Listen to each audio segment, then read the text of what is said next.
Administração Financeira 2, Aula Estrutura de Capital, Aula 1, Parte 2, Alavancagem e Retorno e Risco. Na parte 1 desta aula, nós vimos a proposição 1 de Modigliani e Miller, que aqui está. Uma das justificativas para sustentar esta proposição é que uma empresa alavancada com capital de terceiros não pode valer mais do que uma empresa sem alavancagem, por conta de que os próprios investidores conseguiriam fazer o que se chama alavancagem caseira, ou seja, se alavancarem na pessoa física para comprar ações de empresas não alavancadas, como colocamos na parte 1 da aula. Um argumento adicional para esta proposição está relacionado à relação retorno e risco, que vamos ver nesta parte 2 da aula. Voltemos àquele nosso exemplo. Nós tínhamos duas empresas com ativos idênticos que geram LAGIR idênticos. Uma empresa financiada sem alavancagem, só capital próprio, a outra empresa financiada com alavancagem, com o capital de terceiros. Aqui 200 de capital de terceiros a 8%. E colocamos 3 cenários para estas duas empresas. Um cenário esperado, um cenário de recessão pessimista e um cenário de expansão otimista. E o LAGIR, como os ativos das empresas são idênticos, o LAGIR desta empresa é idêntico ao desta também nos seus diversos cenários. Aqui está a pequena DRE e aqui alguns indicadores, o retorno sobre o ativo, o retorno sobre o patrimônio líquido e o lucro por ação.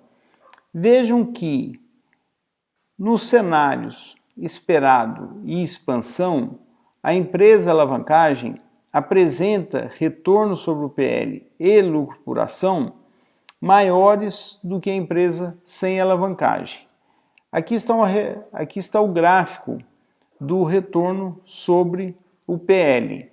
Em azul, a empresa sem alavancagem, em vermelho, a empresa com alavancagem. Veja que a empresa com alavancagem apresenta um retorno maior no cenário esperado, um retorno maior no cenário expansão e um retorno menor no cenário recessão. Olha, isto significa um potencial de retorno maior para a empresa alavancada, mas também um risco maior. Ou seja, em períodos de desempenho pior, de desempenho de vendas, de atividade pior, um período de recessão, por exemplo, o risco é maior para a empresa com alavancagem. Ou seja, o retorno esperado aumenta com a alavancagem, mas o risco também aumenta. E este risco aumenta com a própria alavancagem. Quanto mais alavancagem, maior é o risco. Veja o seguinte, estes dois gráficos estão na mesma escala. Esta é a empresa do exemplo anterior, que tem uma alavancagem de B sobre S igual a 0,67. Por quê? Porque a empresa tem 200 de capital de terceiros e 300 de capital próprio, logo uma alavancagem de 0,67. Aqui eu simulei a mesma empresa se ela tivesse uma alavancagem de 4, ou seja, 4 de dívida para cada um de capital próprio. Vejo a amplitude disso, vejo como o risco aumenta. Há um potencial de retorno muito maior, está aqui, nos dois cenários esperado e expansão, mas há um risco muito maior. Vejo aqui o retorno sobre o patrimônio líquido entrando no terreno negativo. Ou seja, maior a alavancagem, B sobre S, maior a diferença entre os retornos nos diferentes cenários, ou seja, maior o risco. Há retorno? Há potencial de retorno? Há potencial de retorno. Porém, ele vem acompanhado com o quê? Com mais risco. Isto aqui é o quê? É a origem da proposição 2 de Modigliani e Miller.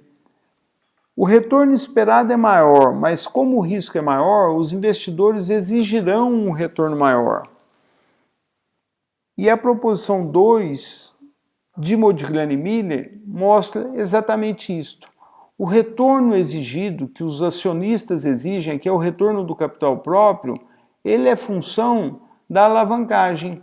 Quanto maior a alavancagem, mais os acionistas exigirão de retorno. Por quê? Porque eles estão correndo mais risco, eles estão correndo o risco do endividamento. Por quê? Por que os acionistas correm o risco do endividamento? Para potencializar o retorno. E por que o endividamento é arriscado para os acionistas? Porque os credores recebem o seu rendimento, no caso juros, antes dos acionistas, antes do capital próprio. Então está aqui a origem e a proposição 2. No exemplo nosso, ficou muito claro que o retorno esperado aumenta, mas o retorno exigido aqui na proposição 2 também aumenta.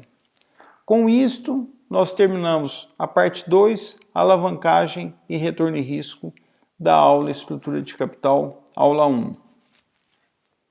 Qualquer observação, enviem-me um e-mail. No próximo vídeo, parte 3, as proposições 1 e 2 de Modigliani e Miller, alguns aspectos adicionais.